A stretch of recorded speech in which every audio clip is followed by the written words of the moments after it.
Live from downtown Detroit, home of WDIV and Click on Detroit, Local 4 News at 5 starts now.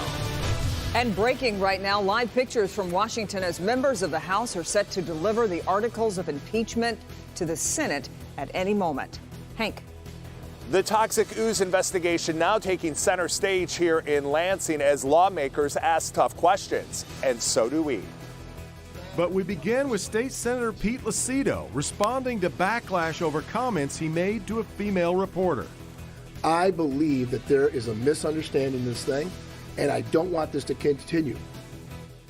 Topping our news today at 5, Allison Donahue, reporter for the Michigan Advance, says Lucido made the comments to her in front of a group of students from Warren De La Salle High School, an all-boys school. She says he told her, quote, "You should hang around. You could have fun with these boys, or they could have a lot of fun with you."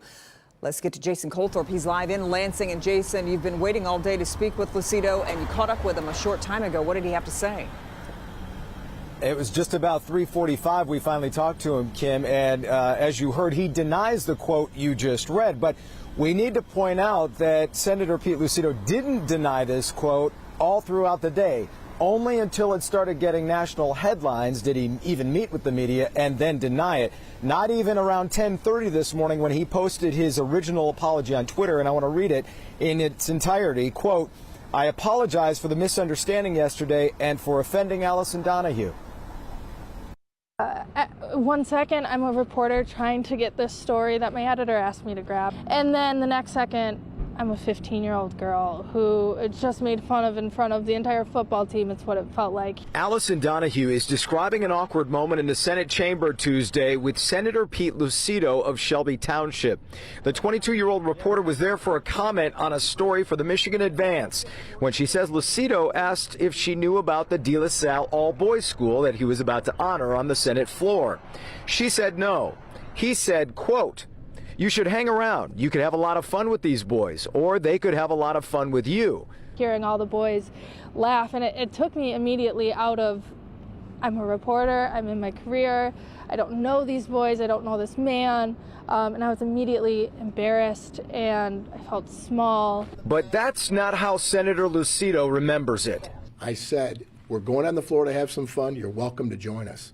This thing about what she interpreted sexually or otherwise, it's unfortunate. It really is, truly unfortunate. So the quote, you're saying the quote is not accurate? It's not accurate, no. You know, the people that sent me here from my district, they sent me here for a reason, because I'm true, I'm genuine, and I'm direct.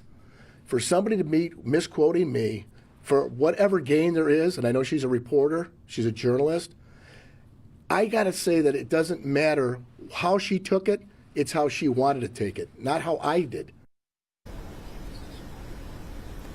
Now, you heard something in there about the boys laughing. I pressed the senator on this because he didn't deny that the boys did laugh after whatever comment was made.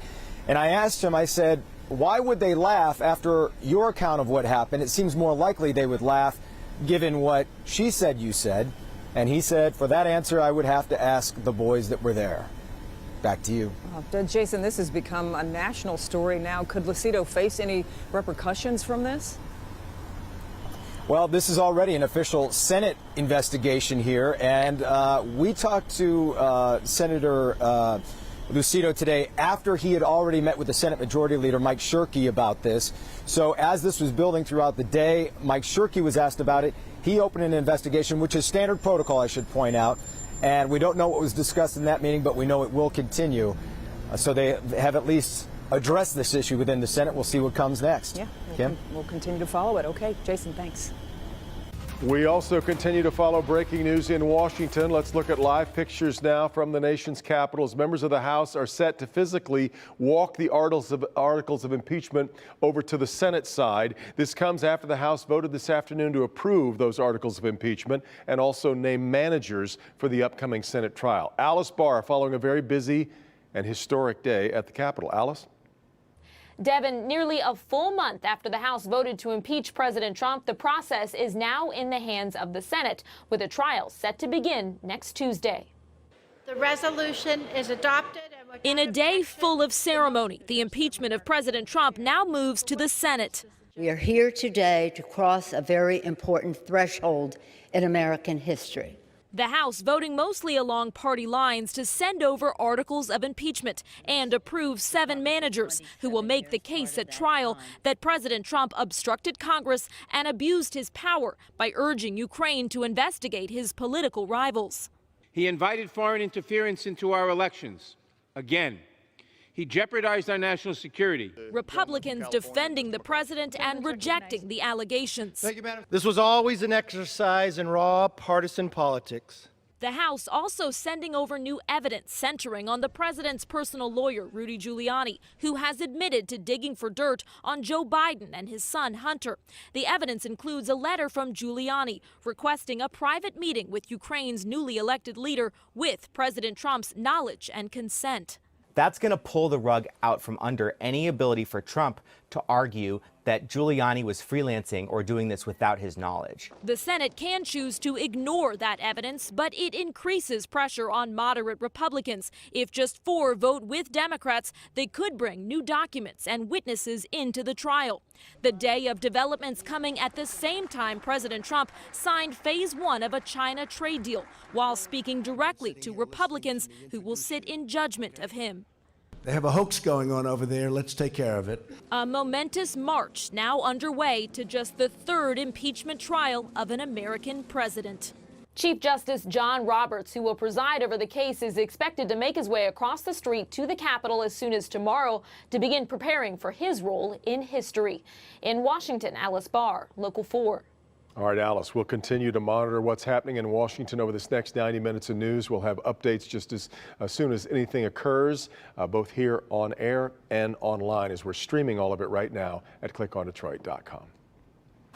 All right, well, we managed to get a few peaks of sunshine today, but that's long gone When now. was that? Was that earlier today, wasn't it? Yep. Yeah, the clouds and rain have moved in just in time for the evening drive. And Ben, some of this could be snow, I guess. Yeah, especially north of 59 is where we're focused on the flakes, but this is going to be pretty light moisture all around. 4 Live radar shows there's not a whole lot of it. Even that area that's trying to push in from the southwest is going to be generally light. So for the next few hours, we are going to be watching this area sort of close in on us. And as we time it out, it's not going to be a whole lot. Once we get later tonight, there may be a little bit more organized snow showers here in the north zone that'll continue through the overnight. But again, a lot of that is going to stay in the north zone. The exception is going to be tomorrow. The models, in fact, multiple ones are suggesting that a lake effect band is going to be settling down out of the thumb, could be bringing at least an inch or 2 of accumulation in parts of the area. A lot more coming this weekend. Look at how much of the state could end up with 6 inches plus. Will it be here at the end of the system? We'll talk about that coming up in just a few minutes, guys. Now to new developments in the toxic ooze investigation. Confrontational moments taking place in the Capitol during a hearing on it. Meantime, in an Oakland County courthouse, the battle between Gary Sayers and Madison Heights continues as they discuss the unstable and unsafe building responsible for all of this ooze. Consumer investigator Hank Winchester live from Madison Heights tonight with a lot of talk about the building behind you, Hank. Yeah, Devin, in fact, take a live look behind me. You can see the work continues right now to get these toxic chemicals out of the building so these chemicals are not a danger to those who live and work nearby. Today, though, the pressure on the state, local officials, as lawmakers really ask some tough questions. A tense morning in Lansing. Lawmakers wanted to hear how we got to this point. How was Gary Sayers able to operate this long? How was he able to repeatedly ignore tickets and violations? I asked the director of Eagle. I cannot promise you that bad things are not going to happen to good people. I can't.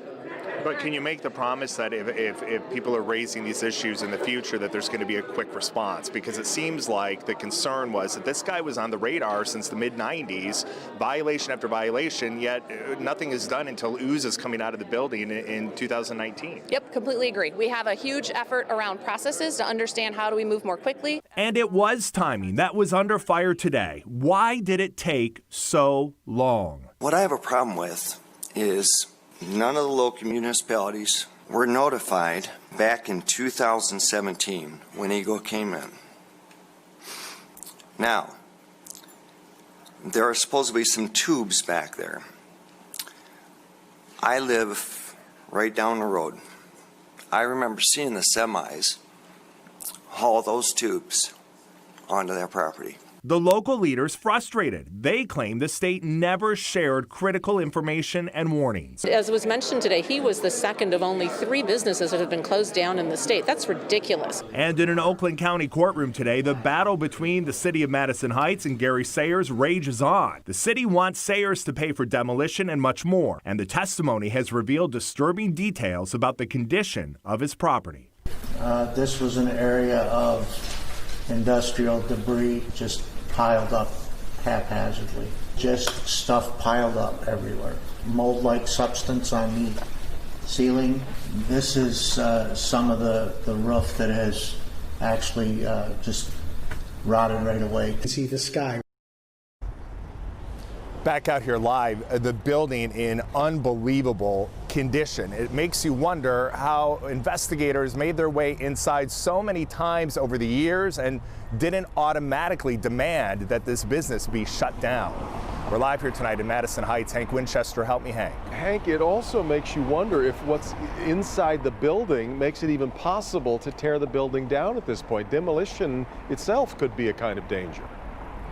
And Devin, that was mentioned this morning in the Capitol and also in the courtroom in Madison Heights. So what really needs to happen is they need to work with crews here to figure out exactly what the next steps should be to make sure before they try to raise this building that it's safe to do so. Yeah. Back to you. Yeah, all right, Hank. And by the way, Hank has been keeping a running daily log of what's been happening surrounding this toxic ooze investigation. You can check that out at clickondetroit.com. Just go to the Help Me Hank page, and we will stay on it, of course, by the hour. A car stolen from a Detroit gas station, but that's not what has police worried. New tonight, who that car belonged to and what was inside the gray Honda Accord that has officers on alert. Also, the Rocket Mortgage Classic ended up bringing a lot more than just pro golf to the city of Detroit. What tournament organizers announced today that they believe will help the community for years to come. But first, what neighbors say led to a shooting in this Dearborn home as children slept inside. That's next.